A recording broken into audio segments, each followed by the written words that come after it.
Good morning बच्चों, कैसे हैं आप लोग। आज हम लोग क्वेश्चंस की प्रैक्टिस करेंगे। ओके, हम लोगों ने जो फंक्शंस किए हैं टिल नाउ, जैसे कि 4 फंक्शंस किए, one function, many one function, onto function, into function. इन फंक्शंस पे बेस्ड आज हम लोग क्वेश्चंस करने वाले हैं। तो बुक निकाल लो आप लोग, NCERT पार्ट 1 क्लास 12 और एक्सरसाइज 1.2। ओके, तो फर्स्ट क्वेश्चन अपने सामने है। फर्स्ट क्वेश्चन में क्या कह रहा है कि f कोई फंक्शन है जो कि r स्टार से लेकर r स्टार तक डिफाइंड है। इसका क्या मतलब हुआ कि इस फंक्शन का डोमेन r स्टार है और इसका कोडोमेन भी r स्टार है। r स्टार के बारे में क्वेश्चन ने बोला हुआ है कि वो set of all non zero real numbers है। इसका मतलब r स्टार कुछ भी हो सकता है जीरो को छोड़कर, कोई भी real number except zero. Okay, और फंक्शन आपको दिया हुआ है f(x = 1/x), जिसको हम लोग बोलते हैं रेसिप्रोकल फंक्शन। ठीक है, 1/x इज रेसिप्रोकल फंक्शन, जो कि स्पेशल केस है रेशनल फंक्शन का। रेशनल फंक्शन का ही स्पेशल केस है reciprocal function, that is f(x = 1/x). ठीक, क्वेश्चन कह रहा है कि शो करो कि ये फंक्शन है वो 1 है, ऑन 2 है। ठीक है, तो हम लोग इसका ग्राफ बनाते हैं। Graph is a very important in mathematics. Okay, calculus, functions totally आपके ग्राफ बेस्ड टॉपिक्स है, इसलिए ग्राफ फोकस करिएगा विशेष रूप से। f(x = 1/x) का ग्राफ कैसा बनेगा? Rectangular hyperbola. ठीक है, आपने 11 में पढ़ा होगा कोनिक सेक्शन नाम के चैप्टर में। क्या पढ़ा होगा आपने कि अगर xy = कांस्टेंट है तो उसका जो ग्राफ बनता है वो बनता है रेक्टेंगुलर हाइपरबोला। रेक्टेंगुलर हाइपरबोला कैसे बनता है आइए देखते हैं। अब देखिए, ये ग्राफ आपके सामने बन चुका है। ये ग्राफ किसका है? f(x = 1/x) का, जिसको हम बोलते हैं रेक्टेंगुलर हाइपरबोला। ठीक है, ये ग्राफ है। आपको बताना है कि 1 है कि मेनी वन। तो उसके लिए आपको बताया गया था हॉरिजॉन्टल लाइन टेस्ट। ओके, तो हॉरिजॉन्टल लाइन कहीं भी ड्रॉ कर दीजिए। आप कहीं भी ड्रॉ करोगे आप पाओगे कि ये हॉरिजॉन्टल लाइन अपने ग्राफ को हमेशा एक सिंगल पॉइंट पर इंटरसेक्ट कर रहा है, जिसकी वजह से हम कह सकते हैं कि फंक्शन कैसा होगा? 1 function. Hence it is 1 function. क्यों 1 हो गया? क्योंकि हॉरिजॉन्टल लाइन ने एक पॉइंट पे कट किया। ठीक है, अच्छा, अभी हमको चाहिए कि ये ऑन टू है कि नहीं है, उसके लिए रेंज निकालिए। तो इस फंक्शन का रेंज ग्राफिकली रेंज आप कैसे निकाल सकते हो? आप इस ग्राफ का एक्सपेंशन देख लो about the Y axis. Y axis में जितना ये एक्सपैंड हुआ है वही इसका रेंज है। कितना एक्सपैंड हुआ है तो ध्यान से देखिए, वाई में ऊपर की तरफ जा रहा है ये प्लस इन्फिनिट की तरफ, नीचे की तरफ भी आ रहा है माइनस इन्फिनिट की तरफ। लेकिन अगर आप ध्यान से देखो तो ये जीरो पर ग्राफ जो है टच नहीं कर रहा है वाई एक्सिस को, ना ऊपर ही टच कर रहा है और ना ही नीचे टच कर रहा है। इसका मतलब आपको जीरो कभी नहीं मिलेगा। तो इसका जो रेंज हो गया वो सभी पॉजिटिव, सभी नेगेटिव, लेकिन जीरो को छोड़कर। यानी हम बोल सकते हैं range is all real numbers except zero. Range is all real numbers except zero.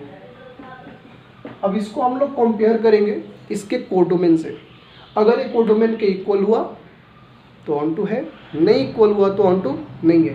Question में आपको जो फंक्शन डिफाइन किया गया था वो था r स्टार से लेकर r स्टार, जहाँ पर r स्टार को डिफाइन किया गया था कि r स्टार क्या है? All real numbers except zero. यानी कि हमारा जो रेंज है वो हमारे कोडोमेन के बराबर आ रहा है। हेंस हम कह सकते हैं कि फंक्शन कैसा हुआ? Onto function. तो ये फंक्शन 1 भी हो गया, ऑन टू भी हो गया। ठीक, यही हमको शो करना था। जो फंक्शन 1 ऑन टू दोनों होते हैं उनको हम लोग बाइजेक्टिव फंक्शन कहते हैं। इसका मतलब ये फंक्शन बाइजेक्टिव फंक्शन है। और जो फंक्शन बाइजेक्टिव होते हैं वो फंक्शन इन्वर्टिबल होते हैं, उनका इन्वर्स एग्जिस्ट करेगा। यानी ये फंक्शन इन्वर्टिबल भी होगा, इन्वर्टिबल फंक्शन भी होगा। और चूंकि इन्वर्टिबल है तो इसका इन्वर्स एग्जिस्ट करेगा। ओके ओके बच्चों, अभी इस क्वेश्चन में सेकंड पार्ट है कि is the result true if the domain r star is replaced by n with codomain being same as r star. कह रहा है क्या ये रिजल्ट अब भी ट्रू होगा अगर आप डोमेन को चेंज कर दें डोमेन जो कि पहले आपको आर स्टार दिया गया था, अगर आप आर स्टार को चेंज कर दें नेचुरल नंबर से, और जो इसका कोडोमेन है उसको आप सेम रखें। ठीक, पूछ रहा है क्या ये रिजल्ट तब भी ट्रू होगा अगर आप डोमेन को चेंज कर दें नेचुरल नंबर से और कोडोमेन को वही रखें, मतलब कि आर स्टार। तो क्वेश्चन कह रहा है क्या ये रिजल्ट तब भी ट्रू होगा जब इसका हम डोमेन को चेंज कर दें नेचुरल नंबर से और कोडोमेन को चेंज कर दें, मतलब सॉरी कोडोमेन को चेंज ना करें, उसको सेम रखें।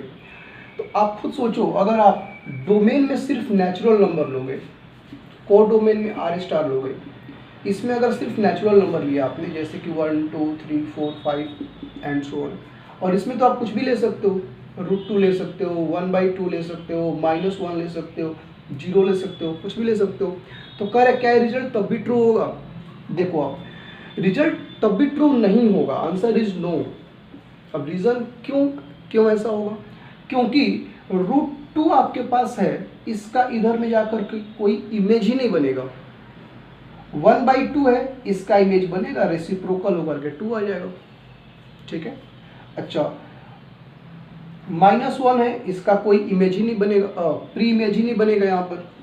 तो ऐसे कई सारे एलिमेंट इसके अंदर हैं जिनका प्री इमेज तो बन रहा है, लेकिन कई सारे ऐसे भी हैं जिनका प्री इमेज नहीं बन रहा है। ठीक, अच्छा इसके अंदर जितने भी एलिमेंट हैं सबका इमेज बनेगा, सबका रेसिप्रोकल एग्जिस्ट करेगा। ठीक है, तो ये फंक्शन जो है इस बार रिजल्ट चेंज कर देगा क्योंकि आपने इसका डोमेन चेंज कर दिया है। ओके ओके, अब जरा इस क्वेश्चन को देखिए आप।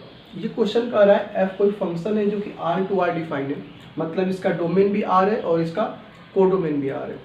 फंक्शन को बोला गया f(x) = स्क्वायर ब्रैकेट में x, इसको हम लोग बोलते हैं GIF बोले तो ग्रेटेस्ट इंटीजर फंक्शन।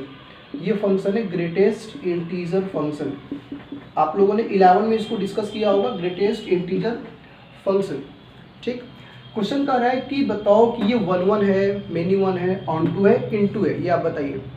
तो आप इसका ग्राफ बना लीजिए। ठीक है, इसका ग्राफ कुछ ऐसा बनेगा।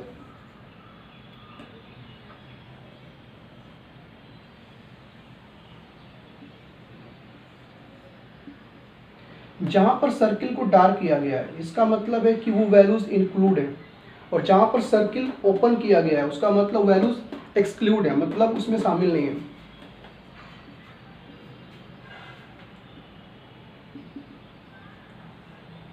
तो आप ध्यान से देखो इस ग्राफ को।